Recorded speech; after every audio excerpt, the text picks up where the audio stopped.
আসসালামু আলাইকুম। নীলা লাইফস্টাইল যে যেখান থেকে দেখছেন আশা করছি সবাই ভালো আছেন। আলহামদুলিল্লাহ আমরাও ভালো আছি। আমি নীলা ইতালি থেকে বলছি। প্রতিদিনের মতন আজকেও একটা নতুন ভিডিও নিয়ে হাজির হয়ে গিয়েছি। আর দেখেন আজকের ভিডিওটা কিন্তু আমি একদম সকাল থেকে স্টার্ট করি নাই, কারণ আমরা উঠি দেরি করে। আর এই যে উঠি দেরি করে বলতে যতটুকু সময় উঠি, তো আবার ছেলে নিচে যায়, ওকে নিয়ে 1 ঘন্টার মতো নিচে ঘোরাফেরা করে আসতে চায় না, জোর করে নিয়ে আসি। তারপর খাওয়া দাওয়া করানো হয়, সকালে নিজে করি। তারপরে এই যে ছেলেকে এই যে খেলতে দেওয়া হয়েছে, দেখেন আবার এখানে উঠে দেখতে চায়, তো ওর সাথে একটু দাঁড়াতে হয়, সময় আমার এভাবেই নষ্ট হয়। তো কি আর করবো। তারপরে এই যে দেখেন এখন কিন্তু 12টার বেশি বেজে গিয়েছে।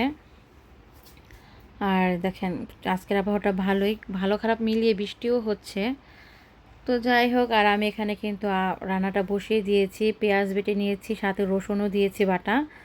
তারপরে এখানে ভালো করে কষিয়ে নিলাম, আর কি ভাজার পরে একটু পানি দিয়ে হলুদ ফাঁকি সামান্য মরিচ ফাঁকি দিয়ে কষিয়ে নিয়েছি। তারপরে এখানে আবার রাঁধুনি আর সামান্য জিরা বাটাও দিয়েছি।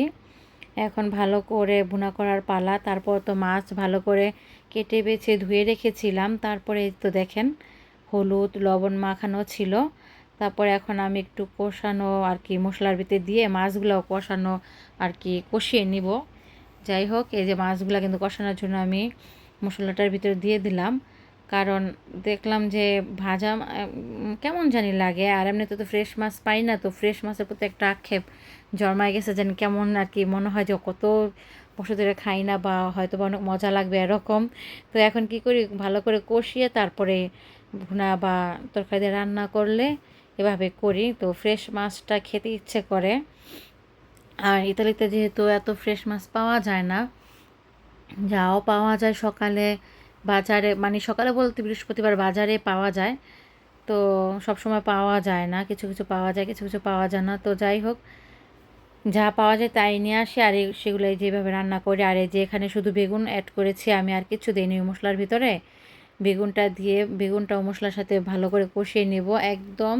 মনে করেন মাছটা কিন্তু আমি কষানোর সাথে কিন্তু বেশি সম্পূর্ণ হয়েই যায়, 80% তো হয়েই গেছে। আর এই যেখানে বেগুনটা আমি ভালো করে কষিয়ে পানি দিয়ে তারপরে যে মাছটা দিয়ে এই যে দেখেন মাশাআল্লাহ অনেক সুন্দর হয়েছে কালারটাও। আগে লবণ আর হলুদ মাখিয়ে রাখলে হয় কি মাছটা পুরো সাদা সাদা দেখা যায় না, হলুদটা গায়ে বসে। তো যাই হোক, রান্নাবান্না শেষ করে এখন ছেলেকে এবং কি নিজে খাবো সেজন্য বাসা আর কি রুমে নিয়ে আসছি খাবার। আমার ছেলে তো টেবিলে বসে খাইই না। তো কি আর করব, এই যে খাবার খাচ্ছি আর এখন আপনাদের সাথে শেয়ার করছি যে তরকারিটা খুবই মজা হয়েছিল। তো খাওয়া দাওয়া করে তারপর আব্দুল্লাহ বাবা আসছে, খাওয়া দাওয়া শেষ করেছে। তারপরে আবার কালকে একটা কাজে যাব আমরা আর কি, অনেক ইম্পর্ট্যান্ট দরকার থাকবে। তো সেজন্য ভাবলাম এই রান্নাটা আমি করেই ফেলি, কালকের জন্য প্রেশার পড়বে না। তো এই তো ছিল আজকের ভিডিও আমার।